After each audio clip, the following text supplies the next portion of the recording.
Time keeps on leaving and we keep on moving. When do we pass on our wisdom to the youth? My veteran story, lost arts discussions, fireside chats with a bourbon or two. It's time to hear the stories by our military veterans. Get yourself ready. It's the Lost Arts Podcast. The Lost Arts with Andrew Cox. Hello, my friends, and welcome to the Lost Art Podcast. That podcast giving a voice to our veterans. I'm your host, Andrew Cox, and on today's episode, we'll be having a fireside chat with the crew and special guest, Johnathon Shepard from Eagle Eye. But before we get into the episode, are you enjoying the podcast? Then go to the Lost Art website. That's the lostart.podbean.com. Go check it out. See what all we got going on there. There's a merchandise tab. Be sure to click on that merchandise tab. Get you some cool new gear. Help support the podcast and getting our veteran voices out for all to hear. You can also check us out on YouTube at The Lost Art with Andrew Cox. Be sure to smash that like button, follow, and subscribe. If you'd like to be a guest on the podcast and tell your veteran story, then email me directly at thelostartwithandrewcox@gmail.com. To all the listeners out there, thanks for tuning in and continuing to support us as we're getting our veteran voices out for all to hear. With that, I got the crew here, so we'll go round robin real quick.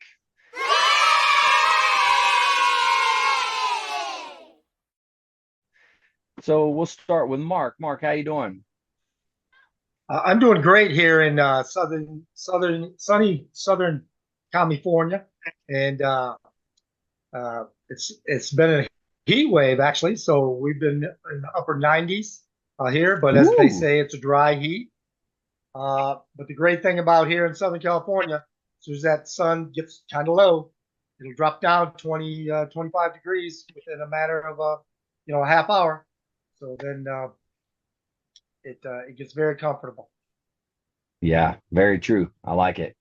All right, let's shoot over to Aaron, our angelic Aaron, as he's looking like an angel. Hey, how's it going, everyone?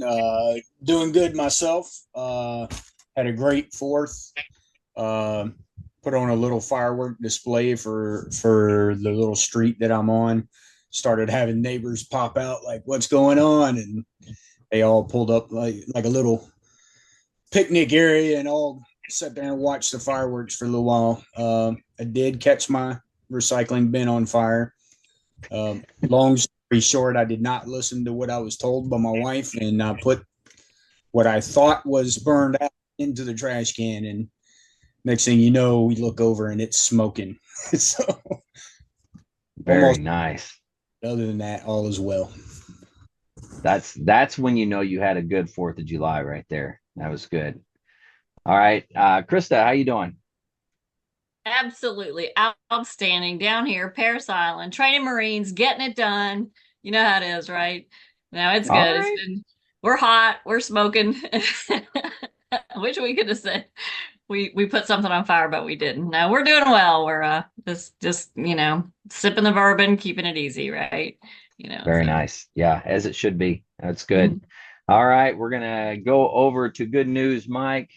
Mike, how you doing? Good news, Mike. Wow. Yeah, I told you we were changing that. I'm doing good.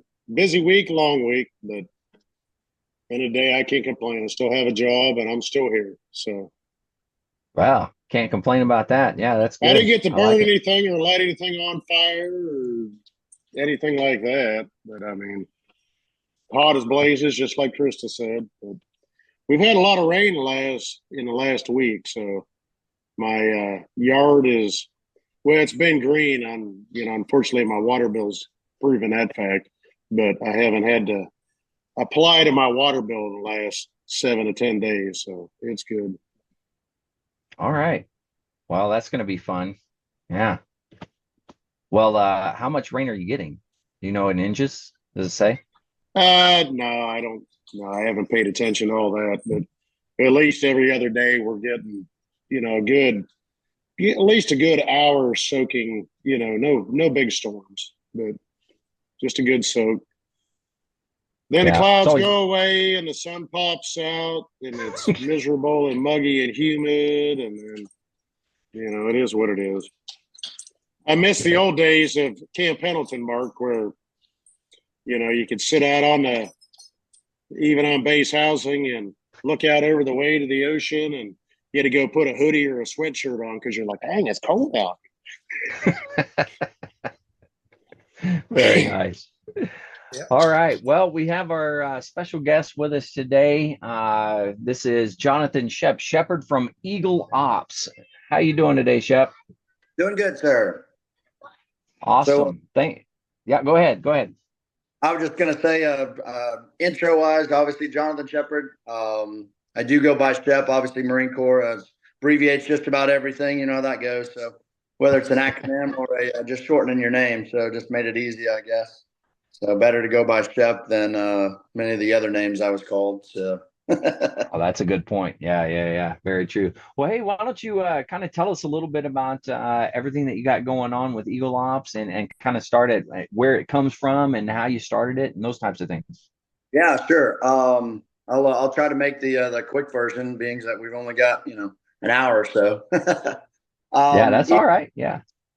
So when I got out in end of '02, December of '02, I came home to raise my son, and I came home, to be honest with you, to be a father and a husband, and actually be there for my family. I was personally raised by a single mom, 2 kids, moved a ton of times, just kind of a tough living. Most of us having single parents, it was just a tough go. And my wife and I have been together since 6th grade, met on the school bus stop in 6th grade, and been together ever since. And so as I transitioned into the Marine Corps, obviously she followed me once I got done with training, followed me into the Marine Corps to Camp Lejeune. And out of the 4 years she was physically on station there with me, I was on station 13 months. And so, as you well know, just deployments and exercises just constantly gone. It was tough on a marriage, and going to be even tougher on a family. And knowing my past with my mother and my younger brother, I just, in my mind, I wanted to come home. And so I did my 5 years, and we came home. And with that purpose of raising my son, not knowing then, obviously, but she was pregnant. And so we came home to build a family, that kind of deal. But for the next 4.5 years, I was not a very good father and a very good husband at all. And it was because of the issues that I transitioned with, obviously. And Right. Yeah.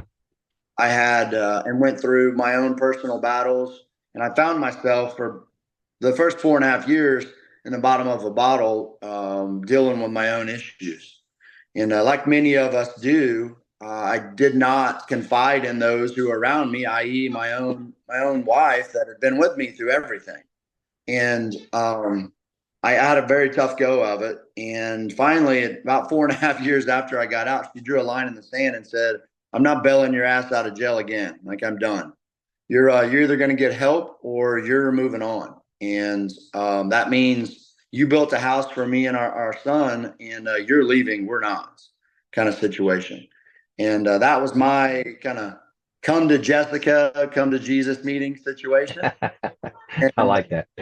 Yeah. So it was when I truly started making my transition home. So 4.5 years after I come off of active duty, I started making my transition, and I found out a few years later, as I started plugging into the VA, plugging in some local resources, getting connected. I found out, like, holy smokes, I'm not the only veterans going through this. Every single veteran that I come in contact with was going through some of those same trials and tribulations that I was going through, in just different levels. And my younger brother came back. He spent 10 years in the Corps, and he came back, and he did 5 tours in Iraq and Afghanistan. I was a crew chief on 46s, on helicopters, door gunner, troop transport, loadmaster, etc. He was no shit ground pounder, 3-3 out of Kanoe Bay, and spent 10 years doing 5 tours, lost 18 brothers while I was in those 5 tours. And so he came back with more demons than even I had. And still to this day, we deal with that and deal with his demons. To be honest with you, he still, 12 years later, still hasn't fully made a transition home, and so we're still struggling with that. But when he came home, he spent 2 years on my couch, and I did everything we could to try to get him connected and help him in his transition home. And it was all about them. It's all about the individual. I'm the big brother. I was the senior, Marine. Even though he put 10 years in, I'm still the senior Marine as far as rank goes, because I held my rank. He made sergeant, but he got busted down twice. And so it's one of those situations. And so I'm always in a bad spot with him. And although I try to lead him in the right direction and give him connections and open the doors for him, it's been a very difficult path. And so in 2016, Jessica and I created we stepped out away from our partners and created our own company. And at that time, we'd been very successful in business. And we decided that we wanted to give back and do more than what we were already doing. And that's where Eagle Ops or Eagle Operations really came from. And the Eagle Ops Foundation was actually formed, or it started in 2016. And then we created the 501c3 nonprofit in 2019 when we sold the company. But the premise around that was focused on all of the veterans that we came in contact with, being able to help them. Like our mission and our true passion and our thought process there was every veteran that comes out should not have to go through the trials and tribulations that I went through, and I personally put my own family through, without having brothers and sisters standing beside them, behind them, in front of them, leading them, guiding them, mentoring them through that process to ease that transition. And that's really where Eagle Ops kind of came from. Our mission statement with Eagle Ops is connecting relationship to resources to bring our heroes home, one operation at a time. And that's where everything that we do now, we were just talking about that a little bit earlier, AJ, is about how do you make the connection, right? How do we get those veterans and their family members out and plugged into us? And that's like thinking about back in the military. Well, we were forced. Like, you're going through training, you're going through combat, you're going through all of the other dumb stuff that we did in the military. We did it all together, right? We never did anything alone. We always had what we call our battle buddies, our brothers, our sisters right beside us, behind us, in front of us, leading us into good and bad times, right? Yeah. I got led into just as much trouble as I did led into, good experiences and great opportunities. And so back on the civilian side, how do we recreate that opportunity to be able to get them out and plugged into like-minded brothers and sisters? And so we come up with that whole premise of the social events that we do. And so now Eagle Ops, with the mindset of making the connection, building the rapport, building the relationship, how do we get them out and off the couch? Well, we have found that creating social opportunities out in town is a very good means in which to get those families plugged in and those veterans plugged into us. And so our goal with Eagle Ops now is to create what we call rally points. So just like back in the Marine Corps, obviously I've got a ton of Marines obviously on this call, and just military. You've been in combat, you know what a rally point is, right? Hey, we get separated, we get shot down. Obviously, being a crew chief on helicopter, we get shot down. Where do we go? Get your ass to the rally point, because that's a place of safety. Reconnect, collect your gear, and continue the mission. And so we do social events here in Oklahoma called rally points. And those rally points consist of pretty much anything that we can come up with that we believe a veteran would enjoy the event. So we do shooting events, hunting events, fishing. We do running events. We've got a softball team. We have a bowling league.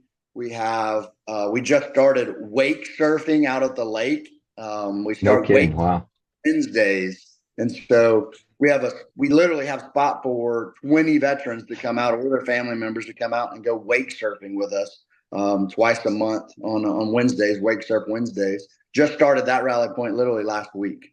And so it's one of those things that, hey, what do you like doing? Where are you at? Right. So like AJ, you said you're in Salisal. Well, yeah, I'm from Salisal, but I know in Salisal, there's probably something that you guys do pretty regularly. Maybe it's a rodeo, or maybe it's a fishing tournament because you got a local, a lake or a pond or something that everybody goes to and hangs out. Okay, fine. That's where the rally point's at. We market, we promote it, we bring food, beverage, whatever, and then get veterans out.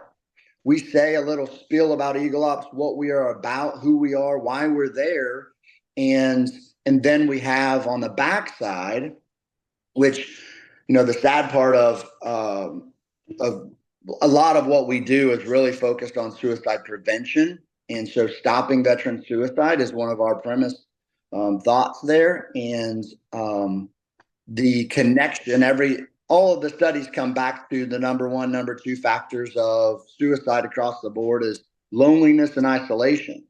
Well, guess what social connection does? It helps prevent both of those, right? Because if I can create a social event, I can get them out with like-minded individuals, make the connection, build the relationship. From the relationship, I can then connect them to all of the resources and assist them with everything from VA healthcare to VA claims assistance to jobs to housing to a ride to work to, hey, just being a brother to answer the phone whenever you need someone to chat with. Fireside chats, we call them fire pit nights. Same thing, sitting around a fire pit, and just BSing, right? Just being there for our brothers and sisters and saying, hey guys, we're here for you. What do you need? What can we help with right now? And whatever that is, there's nothing that we cannot assist with together, right? We hear that old adage, stronger together, but it's absolutely true. And we live it every single day. And so obviously I can go into some grand detail about some of the other stuff we do, but really that's the main premise around what we do, how we do it.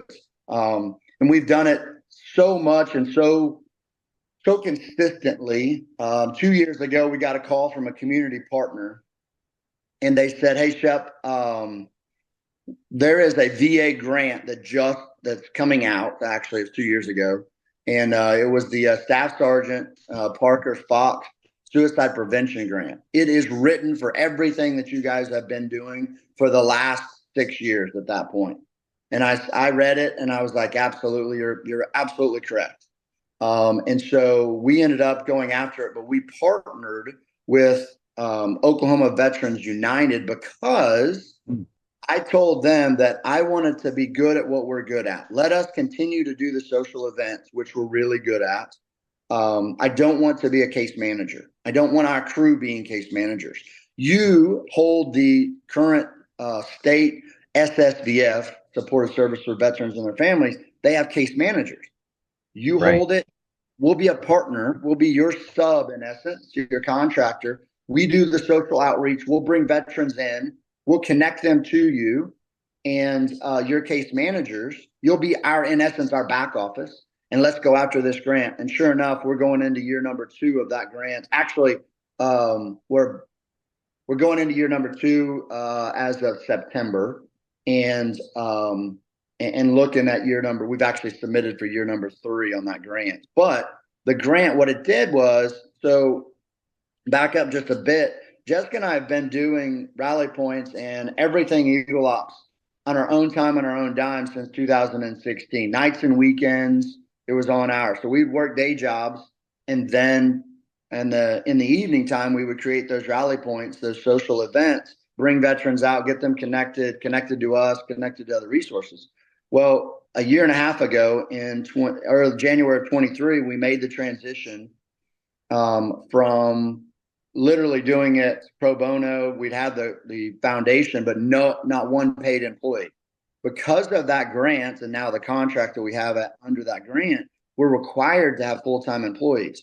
And so we are now, as of January of 23, we're full-time with the foundation doing nothing but creating more and more rally points throughout the state of Oklahoma.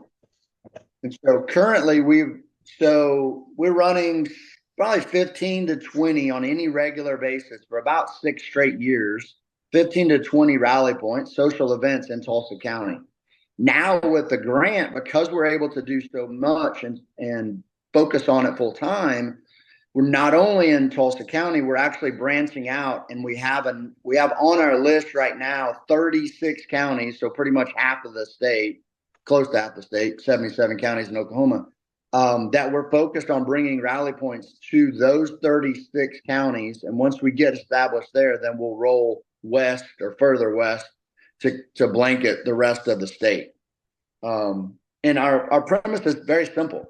We're going into communities and saying, hey guys, i.e. Salisaw, right? That's probably a pretty large town for the county that it's in. We'll come in, we'll do what we call a mobilization meeting. It's a town hall.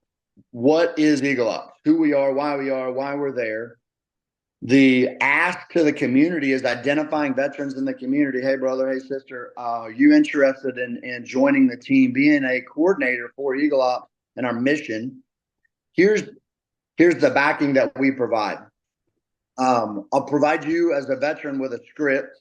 My ask to you is that twice a month in the evening time, and it's going to be consistent. So let's say the first Monday and the third Monday night, whatever the event is that you enjoy, let us help you create that event, market that event, bring veterans in to do that event in your community. And the only ask that we have from you is here's our script of explaining who we are, what we are, Eagle Ops wise, and then having every individual that comes in do our check-in. So we have what we call our Battle Buddy check-in at every single one of our events. And at that check-in, or a part of that check-in, it's just a series of about 8 questions. It takes you about 90 seconds to go through. But in those questions, it focuses on a few questions are like general information, but a few questions focus on like mental health and specifically about resources that you may be in need of. So what we found is that AJ, we met the first time, right? We got some bond because both Marines, blah, blah, blah, we're sitting down, and whatever the event is, we get to chat a little bit. We make some connection. We talk a little bit of shit because that's what we do. And then you may not, most of the time, I don't have enough street credit with you because it's the first time you've met me, right? That to say, hey, Shep, man, I'm really struggling with whatever it is. Like I need a job, right, or I need with my VA healthcare, VA claims, or man, I'm running through the rat race here, can't find a job, whatever the case is. Most of the time on that first meeting or first few meetings, those first few connections, we don't have enough rapport or enough trust for you to, offload that heavy shit, right? And so what we do is we continue that consistency of those events, continue in that connection point. And eventually they find out that, oh, like they really do mean what they say, and they are here for us, and they're going to continue to be here for us. But in the case that they did not, they don't come back the next time or next few times. They did the check-in at every single one of our events. The check-in asks the questions, and then all of those answers go back to our case managers. So in a sense, we have an ability to immediately make connection. And this is where I premise about our social connection. Guys, I'm going to tell you what we do, why we do it. I need you to be vulnerable when you do that check-in. If there's a need that you don't want to discuss tonight, put it in that check-in. It's an app, right? You just type in a few words, a few sentences. Hey, I'm struggling with this, right? Or I need help with this. Put it in there. We'll call you back tomorrow, okay? Let's have fun tonight. Let's connect and enjoy the time together tonight and let all of that shit go. Whatever you're dealing with, you're here now. Let's have a good time. Tomorrow we'll deal with whatever that is. But that app and that Battle Buddy check-in allows us to make those connections and then connect them with every single resource that we have on the backside. We just got to get them to the point of being comfortable enough, trusting enough to be able to say, hey, brother, I could help with X, Right. Once we're to that point, man, the sky is the limit. I tell you what, AJ, this is the reason why Jessica and I mean, obviously we have a grand mission behind us, and we certainly have a heart for it. We want to continue it. We love doing what we do. But I tell you what truly drives us is every single year, we're going into our 8th year now. every single year we have another veteran that has been connected with us or has connected with us over the past few years that comes to us and says, "Hey, Shep, talking about your fireside chats. Most of the time it's at our fire pit nights, because that's just the one you're sitting around a fire pit, and it's the opportunity to really share some things, sometimes deep, sometimes, some big fish stories, whatever. But you know how that goes, right? And I so do. The at those fire pit nights, what really has continued to energize Jessica and I and what we're doing and why we're doing it, and really focus us on, hey, we've got to continue this mission, and this is why, is we have veterans come to us every single year and tell us, if it wasn't for you, I wouldn't be here today. And there's no more powerful statement that has ever been said to me in any form than that statement alone, right? And what's crazy about it is, yes, we see the impact, and yes, we go through the grind. It's like, it becomes a job sometimes, of doing these things. It is a fun one. It's very rewarding, but just like anything else, it can be turned into a job. Those are the times that, man, it all goes away. It gets washed, right? And it's a reset for us. And what's amazing about that is it happens to us now, where it was happening, maybe once a year in the first few years. Now it's happening on, every other month kind of thing. Like we've made those many connections. When you look back, and we've made connections with veterans 2, 3, 4,000 a year. Well, now we're in our 8th year, and the grand thing, that the big grand plan here is, like, you just start that ball rolling, and now it's like we're making more and more connections. And the great thing about the rally points themselves is they're one-on-one, right? They're right here, the right face-to-face at the event.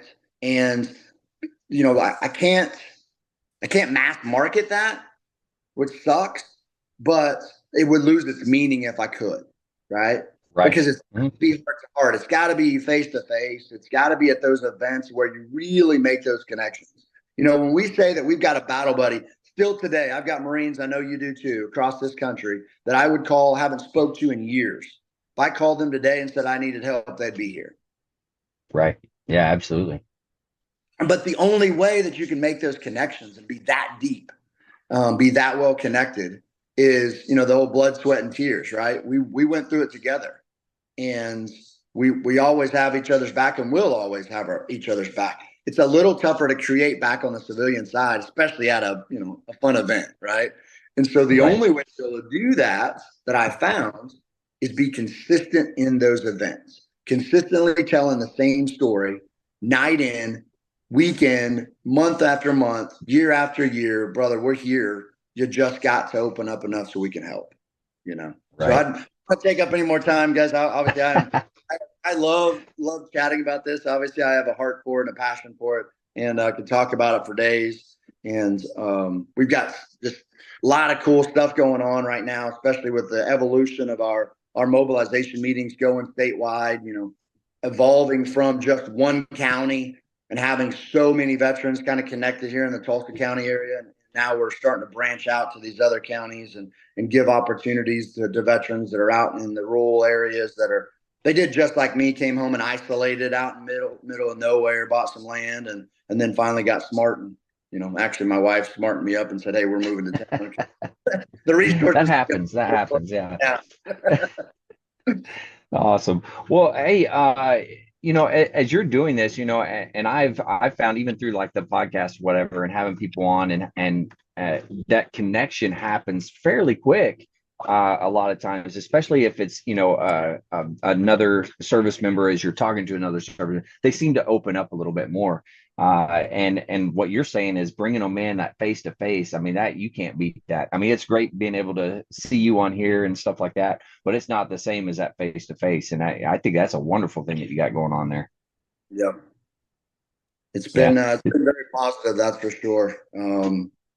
And like I said, every one of those events, it doesn't matter what we do. I mean, we do some goofy stuff, like family focused stuff, like skate night. We go to Wheels and Thrills skate night, the old literally the skating rink, you know, and all of us are of that age. I know that we probably remember a skating rink, you know, when we were kids.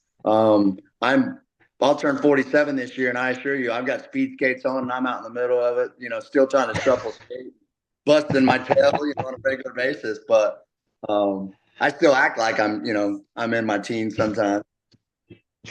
And there's nothing wrong with Those that. events are a blast, you know. Hey, just get them out and get the kids involved. You know, whatever we got to do to be able to give them an opportunity and minimize the excuses of them setting, you know, going to work, coming home, and potentially, downtime, dumb time, you know, that kind of deal. You know, obviously being Marines, we know that very well. You know, downtime's dumb time. So if I can get them out and plugged into another group of veterans and another opportunity, be able to get them and their families kind of plugged in, their support group plugged in, man, it makes all the difference. Yeah, the one of the things that I like about what you're doing is you're getting veterans involved in it. So you're having individuals that may have done it and been a part of the program or gone to it or whatever. And now they're volunteering to do different things. Which is painful, and how it's spreading. You know, it's spreading super well. Now it's taking you a couple of years to kind of get out, but I mean, 8 years, and you've got like half of Oklahoma, excuse me. That's incredible, you know, and it's great that who was the group that you sponsored or you are working with now? Oklahoma Veterans United. They just actually rebranded, so they were Community Service Council initially, but Oklahoma Veterans United now actually holds the actual suicide prevention grant for the VA, and they also hold SSVF. They have a bunch of other grants as well, but they are our primary holder of that grant. And our other partners are Cherokee Nation and Choctaw Nation here in the state. Which Choctaw is obviously in your neck of the woods. They actually hold your county down there. I know that because we've got an event with them on August the 3rd. And I've been watching their counties and what they've been doing on that side of it. So very cool. Does anybody else have any questions or anything like that? Mike's coming in. Well, I've got 1,000 questions, and none of them are bad. I promise you that. The one question the more you got me from the start with you and your wife, which you guys went through, and you know the age you guys met, and you maybe see me doing, you know, this stuff because it hit extremely close to home. Yeah. But the one question I have right now, and like I said, I've got 1,000 questions, but I won't monopolize it. Is this your organization? Is this something that could be branched out to other states? If you had people that had the ability to take over and do it. Absolutely. So that is the amazing thing about what we're starting now is the mobilization meetings. We're focused on the counties within Oklahoma because we can support them with our grants and knowing and understanding that. But 100%, this could be done. We could do charters across the nation, and we get asked that quite a bit. Until now, with this grant, we weren't in a position to be able to say, yes, we could support it.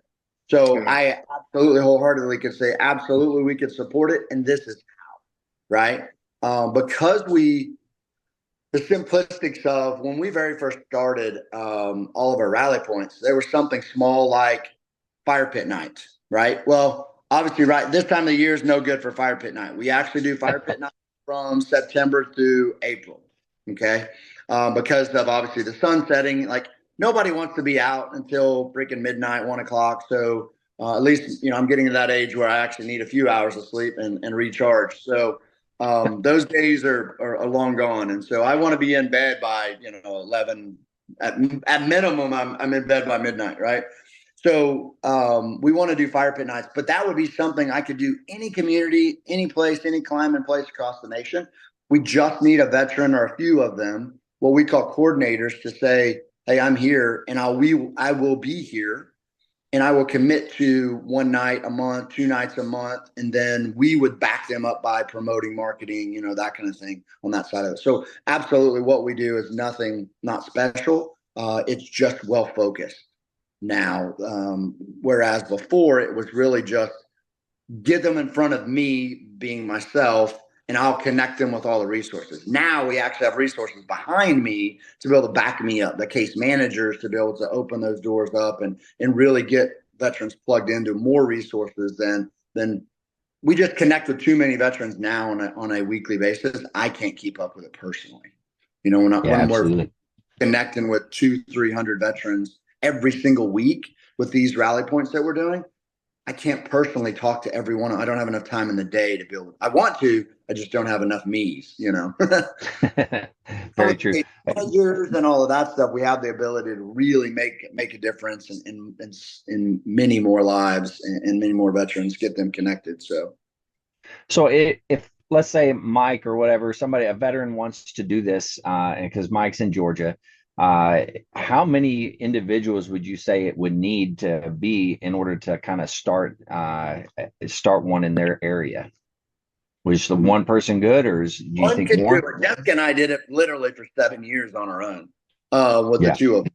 But we recommend now that we have at least 3 like-minded veterans that will commit to the same time and the same events on a monthly basis. And that is so allows them, so if they can't make it, it's the first and third Tuesday night of the month, and I can't make it this Tuesday night because of whatever, family stuff happens. The key to us is consistency, right? So if we promote it and push it, the one thing I do not want to do is have and promote an event and a veteran shows up and we're not there, right? And we haven't had 8 years, and I'm not going to ever start that. I don't want to. So one thing I didn't tell about Eagle Ops, we operate as a nonprofit. We operate under 4 programs. The very first program is called Reach One More. So I don't care about the event itself, what that event is. I care that it happens. And as long as we are there, consistently there, when we tell the veterans we're going to be there, here's that integrity part that was instilled and ingrained in us, right, brothers? That when we say we're going to be there, we're damn sure going to be there, come hell or high water.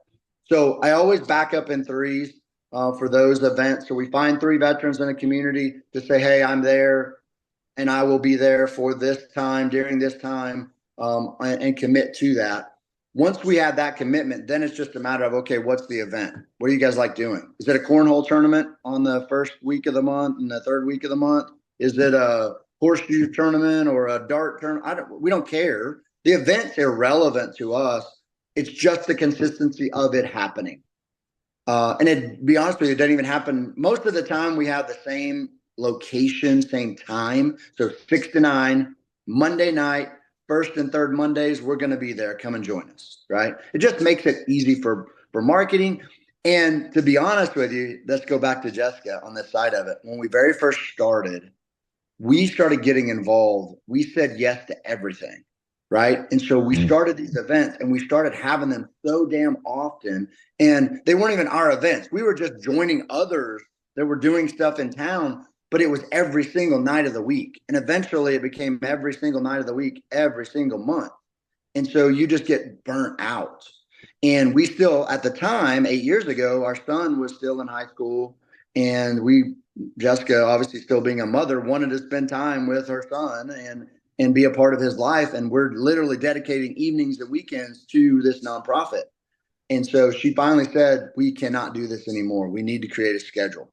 So you hear me say this a lot. The first and third weeks of the month, we just plan those weeks, like every night, Monday, Tuesday, Wednesday, Thursday, Friday, Saturday, we're doing something the first and third weeks of the month. And the reason for that is because Jessica said, we have got to take a break. We need family time. And so on the second and fourth, I'm not saying that we're not going to do anything, but it's going to be focused on family. And so that's where we started coming up with that, the first and third weeks versus doing it every single week. And so it saved my marriage, to be honest with you, because I'm one, when I commit to shit, I'm like 3 feet in. And she knows that. And so she pulled the reins on me, I'm not going to lie, and said, hey, this is what we're going to do. And this is what we're going to commit to. You've got to say no. And so that's where the evolution of the first and third. And now it's because now we're branching out so much. Now I'm having to build those coordinators, give them opportunity, and pass off my resources, pass off my knowledge, get them connected, on the other side, and allow them to really take the reins and do some of these events. But because we learned through the process, I tell them the same thing. If you're going to commit to it, love it, but commit to it up front that, hey, you're going to still have some family time, right? Have some time for yourself. Don't commit 100% and be all in and then not put time aside for yourself and your family, because you're going to need it, Yeah, absolutely.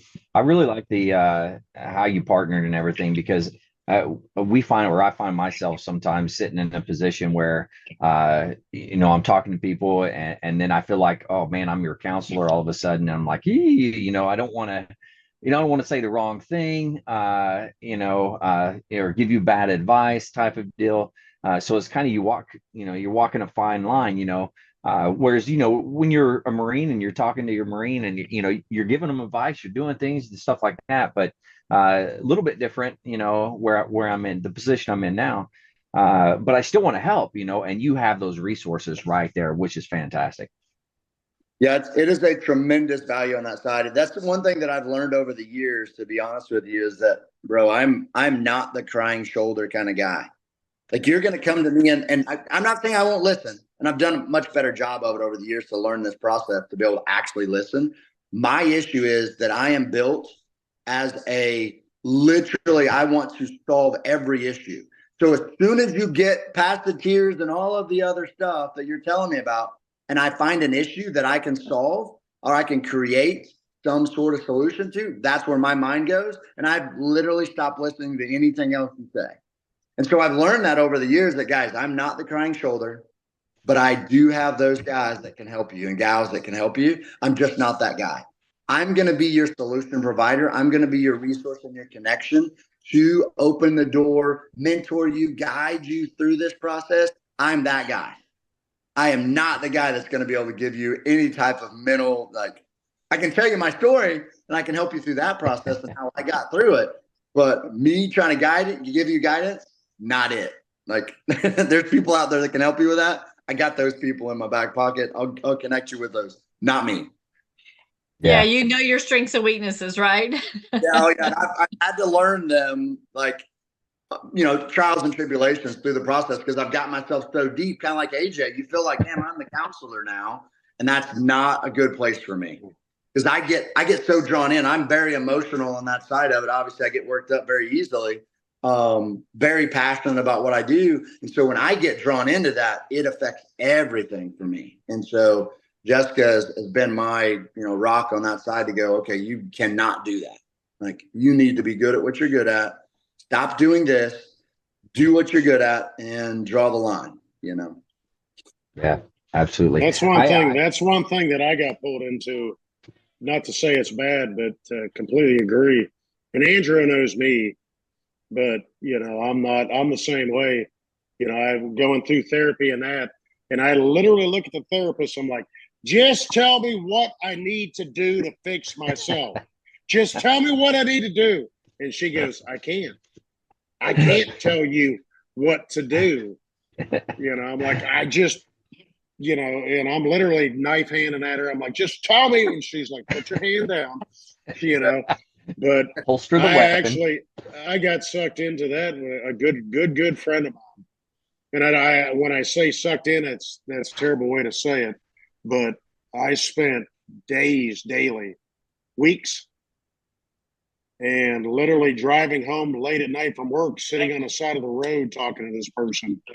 And my wife finally told me, she's like, Mike, you got to stop. It's affecting you. You are absorbing his problems and his, whatever's going on. She said, you've worked so hard to get out of yours. She said, I'm not telling you, you can't be there for him, but you've got to set, unfortunately, some kind of boundary.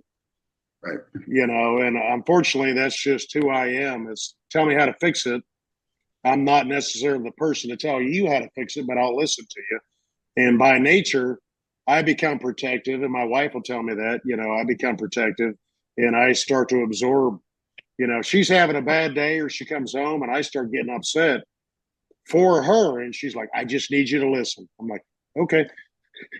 you know, you know. Yeah, that's a tough lesson to learn too. I still have a hard time with that one. Jessica's got so good at it now. She's like, she'll start off, I just need you to listen. Right. And I'm like, oh, okay, cool. Because 100% guaranteed I'm going to find something and I'm going to be off on a tangent. Like, okay, we can do this, we can do this, we can do that. She's like, no, Yeah. I just want you to stinking listen. Shut up. That's Yeah, what I would I do. And understand. I apologize for the language, but she would come home from work. She's a nurse, a night shift nurse, labor and delivery nurse. But either way, she come home and had an issue with an employer. It wasn't even that.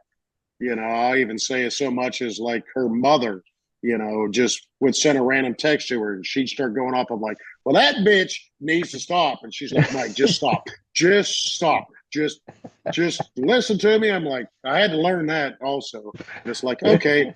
But now through my therapy, I was, because I never spoke. I never talked about anything, would never say anything, wouldn't ever say anything about anything. And it got me in trouble, unfortunately. But yeah, and she's like, well, why wouldn't you talk to me? I'm like, because it's not something I'm not going to talk to you about. It's not something you needed to know. It was something I needed to keep because that's how I was raised. Just keep it to yourself. And then you become a Marine. Marines don't go and say, hey, to the senior leadership, hey, I'm having an issue. I'm having a problem. Right. So now through therapy, I was told, hey, you need to vocalize. You need to get it out. Just, I'll start just going off. And she looks at me and goes, who are you talking to? And I'm like, I'm not yelling at you. I love you. I just need you to hear me. Just please, just listen. And she's like, now, we on both sides, me to her and her to me now, we're in the same, we finally realized it after 28 years of marriage that, okay. And she'll start and I'll just look at her. I'll be like, I'm paying. Yeah, I hear you. Okay. But I still have to do every now and then. I'm like, do you want my opinion? She's like, no. I'm like, okay. That's good to ask, though. Oh man. You've evolved pretty well. Like you've been trained pretty well when you make that ask. So, am I giving a solution or any input on this one? She's like, no. Yeah. So the camaraderie aspect of the whole thing that you got going on is incredibly important. And being able to do that face to face, there's so many times that veterans get out and they just don't have that person to talk. They don't have anybody really to kind of rely on, to kind of vent, and all those things that you did with your buddies, and just having a place for them to go do that, and that's great. And it can be pretty much anything. So anybody out there, if you're interested in doing something like that, we can put you in contact with Shep, and maybe you can start something in your area or go to one of his things if you're here in Oklahoma for sure. So what types of things do people come and volunteer to help? I know you said running different stations, things like that. Is there other types of things that you need on your end or would like to see in the future? Yeah. So the one thing that you got to send me a message on, AJ, is like, hey, how do they get involved? Right. I hear it all the time. How do we get involved? How do we, stay connected to Eagle Ops and what we do? So our number one response to that is show up. That's it. Just show up. 99% of the things that we do, unless it's a fundraiser, cost you $0. It's going to cost you the time to come and show up. Right. And Right. even if we are doing an event that is a fundraiser, 100% of the time, I still want veterans and their families to come and show up, even if they're not involved in the event or paying for the event. Still come and show up. It's still a social rally point. So we have made the barrier for them to kind of get connected with Eagle Ops and what we do and how we do it. The barrier is just show up. That's it. Now, we say it a little more eloquently, as you can imagine, but that bleep me out. So, but show up. I mean, that's what it is. And so in regards to the programs that we have, I told you we operate under 4. Number 1 is Reach One More. Number 2 is outreach. Our outreach is actually focused on outreach from the organization to other organizations that provide a service or a benefit. So, i.e. yourself, you would be an Right. outreach opportunity for us because we want to if you do something for veterans and their family, whether it's a benefit or a service or anything that you do, we want to partner, collaborate. How do we champion what you do and why you do it wherever you're doing it, right? So the questions Jessica and I ask in every situation we come in contact with new organizations or new individuals is, does it, can it, will it help veterans? If the answer is yes, how do we partner, collaborate, champion whatever you're doing? How do we use our resources to better what you're doing and vice versa? Because at the end of the day, if we help your opportunity in whatever you're doing, that provides either a resource to us and the veterans that come connect to us, we can then connect to them, or vice versa. And then number 3 is our difference maker program. So difference maker, we don't have volunteers at Eagle Ops. We have difference makers. So we get community involvement of like community projects. We'll go out and build a ramp for a disabled veteran, or expand a bathroom or a kitchen or something. Then those are difference maker opportunities. We get calls to do those all the time. And we just send out through our social media and our contact list. We'll send out an email or a big blast and say, hey, we've got this opportunity. Any of our difference makers want to step up and come and join us to go do this event. And that includes fundraisers for other organizations like Blue Star Mom. Hey, we're going to go pack boxes for the troops deployed this weekend.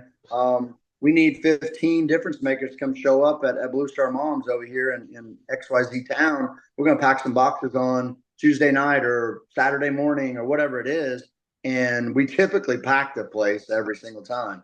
But difference makers is our kind of volunteer aspect. And then our last program is our grants and scholarships. And we typically run, right now, we're just running 100% what we call our hand up grant. Now, hand up grant is a emergency needs type grant up to about $1,500. And that is a gap filler type grant.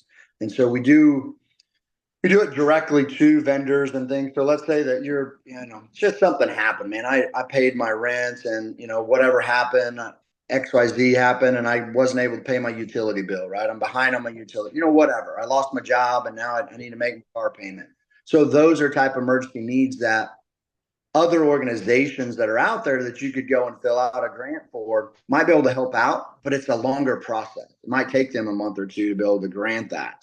We can do it overnight, right? Oh, wow. And so I literally, because we're small enough and we have a small enough board, I can make a call and go, hey, let's review this hand up grant, either approve, deny, or partner with other organizations within our group to say, hey, we can't do all of this, but maybe another organization can partner with us and make it happen. Wow. We do a lot of that opportunity with groups here in Oklahoma, like Soldiers Wish. That's exactly what they do. They grant wishes for veterans and their families that are in need, and their cap on theirs is much larger than ours, and so we partner with a lot. So we had a veteran this past, actually beginning of this summer, that had an air conditioner unit go out, and we were able to step in with Soldiers Wish, with their contractors, and in our donation to that, we were able to literally go and repair or replace their air conditioner unit. So things like that, we can pull the trigger on and make those things happen pretty quickly and be a difference, in the community, without having them to go through the crazy red tape of some of the bigger corporations and things that do donations. So very cool. And then question, but yeah, no problem. You're on social media, you're on face pages and all the other social media under Eagle Ops, correct? Eagle Ops. And so eagleops.org is our website. And I put that in the chat. I don't know if anybody can see the chat. Yeah, I did get it. Yeah. The links, eagleops.org is our main website. Everything, obviously, that we do is derived from that website. We do have Facebook and Instagram and all the social media stuff, LinkedIn, etc. Our monthly rally point briefing is that second link that I put in there, AJ, and that's RPB, so rally point briefing. You can spell it out as well. It's obviously a little easier, just put 3 digits there. But that rally point briefing is our monthly newsletter, in essence, tells you everything that we got going on in a given month. And it releases obviously the first week of every month. And those events are going to be events that we host and put on, market, promote, etc. One other thing, and thinking about just general outreach and collaboration with all organizations across the state of Oklahoma, is we are the only state in the nation right now that has a veteran-focused calendar for events statewide. So we created the okveteranscalendar.com. That is a website that is literally an online events calendar for veterans, service members, and their families, as well as other veteran organizations to post events that are going on that are veteran focused in their community. The one thing we have found with all of the VSOs, veteran support organizations that we have in our communities, is that if you're plugged into one specific one or two, that's the information that you get, right? But what about the other 10 or 15 that might be in the community you have no idea about?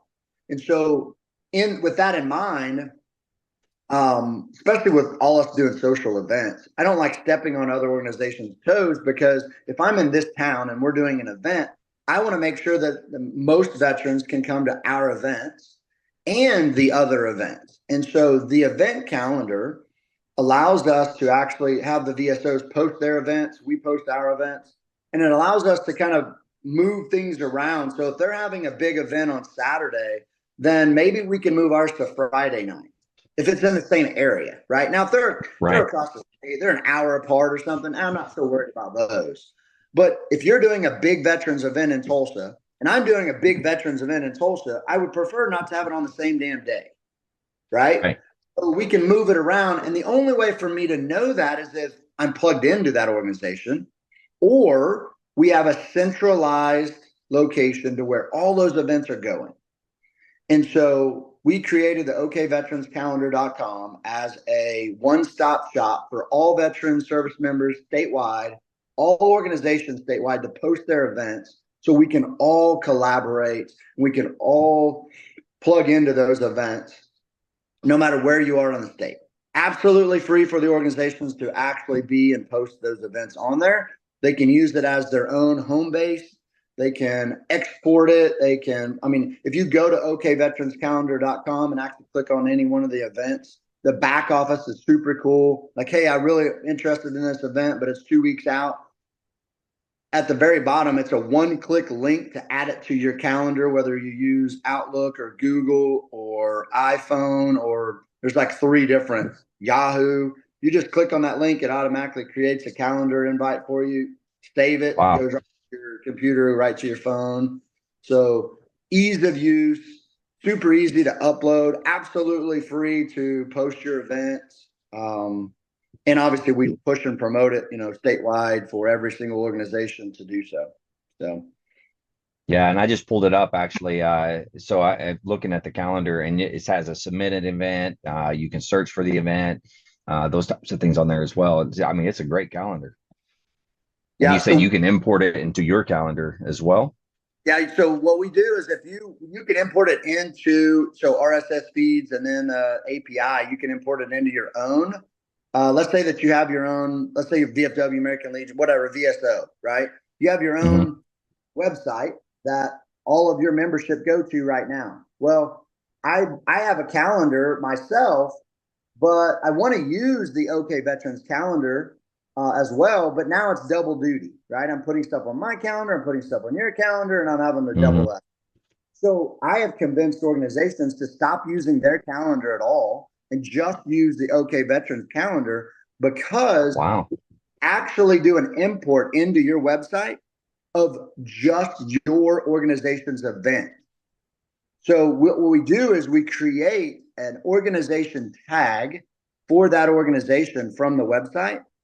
And it's multiple things. Number one, it allows us as an individual to go in that search window and just search for that organization. So you can go and search Eagle Ops, boom, you're just going to see our event. or VFW post 577, boom, only 577 events are going to come up. So you could do that with any organization and their personal tag, their organizational tag. It also allows us to give them admin rights for their tagged events. So you, as you're being the admin for your organization, we would create the tag for you, the organization tag, and then we create you as an admin. So when you log in, every single post that is put in there, the event, you have to then go in, approve it, modify it, update it, etc. Right? The cool thing about this calendar is that anyone with that website, anybody in the world, okveteranscalendar.com, can submit an event.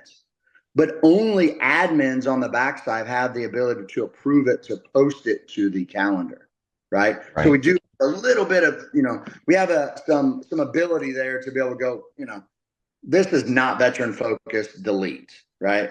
Right. If it's not veteran focused, then, your local, someone tried to put the Tulsa State Fair on our calendar this year, right? Because that organization had a booth at the Tulsa State Fair. Well, Tulsa State Fair is not veteran focused, so therefore it doesn't qualify to be on the event calendar. Right. But if that organization was running a fundraiser and having a pancake dinner or something, and it was a fundraiser for that organization, then absolutely that would be something we would post on there, right?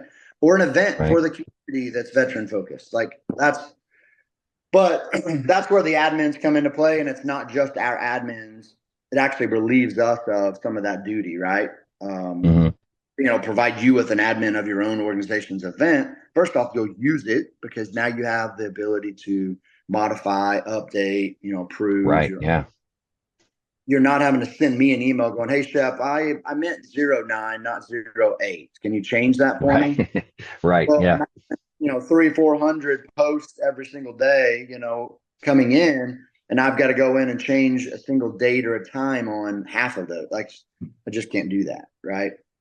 So it really takes a big burden off of us to be able to allow admins to be able to take care of their own. Man, that's incredible. I'm excited that you came on here and telling us about what's going on with Eagle Ops. It's fantastic, especially how it's spreading across the state. Man, we got to get other states involved and other areas involved and try to get this going. It's a fantastic deal. Before we start to wrap this up, does anybody have any other questions for Shep before we get out of here?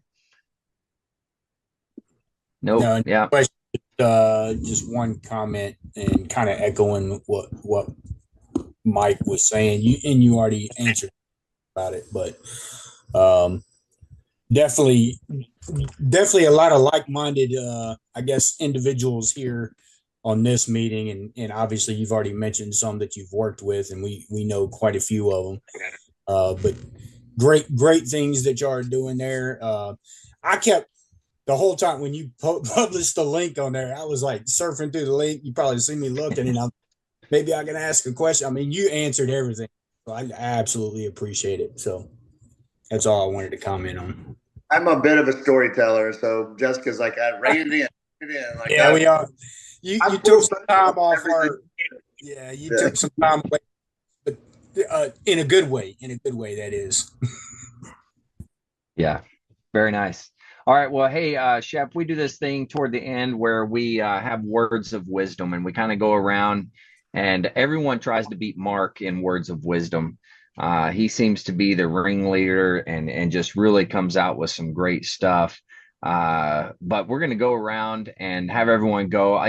I'll have you go last, unless you want to go before Mark. Totally up to you. But we're going to go around and see what everybody has to say. Who wants to go first this time? All right, Aaron.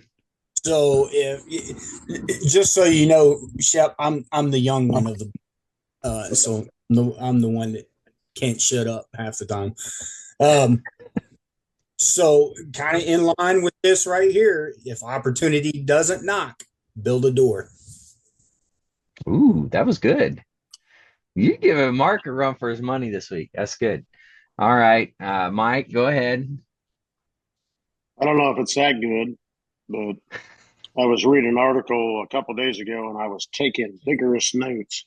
I was writing stuff down, but it was an older woman. It was a 100-year-old woman out of Pittsburgh, but she said, as you get older, you want to give in to the fact that and say that you can't do something.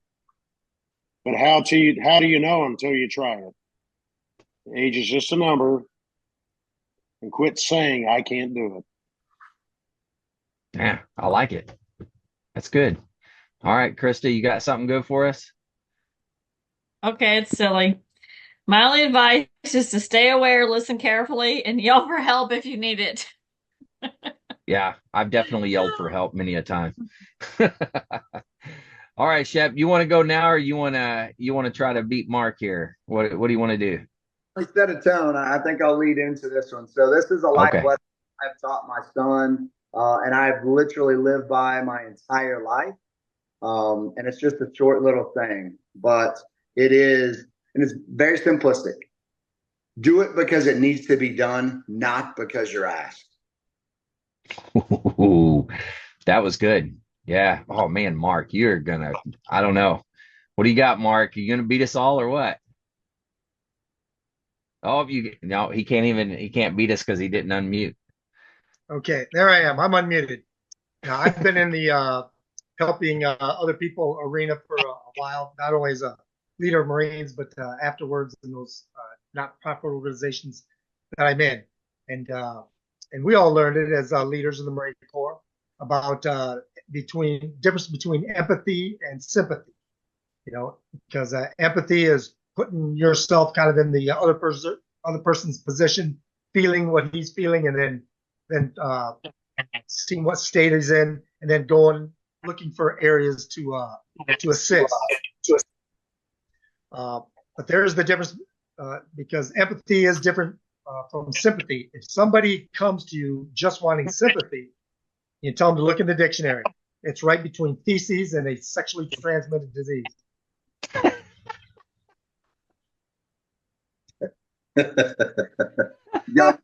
Major. That's only one thing that a sergeant major would say. Yeah. Yeah. Leave it to the sergeant major to bring it up, Yeah. bringing up the rear. All Just right. Hey, when we thought we were going to get one up on him, he comes with that. no. I thought he's gonna have a rough go this week, but no, he's always on point. I don't know. All right. Well, hey, crew, thanks for joining in. I appreciate it. Shep, thank you. Is there anything you want to say before we cut out of here? Man, plug into us, obviously eagleops.org, and feel free to share my information with any veteran in need across the nation. I don't care any climb and place. I truly assist veterans outside of the state of Oklahoma just as much as I do here in Oklahoma on a regular basis. So if I can assist in any form or fashion, we're certainly here. That's awesome. All right. Well, Shep, thank you very much. To all the listeners out there, just a reminder, if you're struggling, need assistance, anything of that nature, the VA has some great resources. You can always dial 988, press option 1. You can also text 838-255, or you can go to veteranscrisisline.net and click on that chat icon. Any of those options are going to be able to put you in contact with somebody that's going to be able to help you out. But remember, one veteran life lost is one too many. I care about you. The crew cares about you. And I know Shep cares about you. So please, please, please reach out for help. With that, guys, thanks again one last time. Shep, you're the man. I don't care what anybody on here says about you. And to all the listeners out there, stay motivated, change your socks.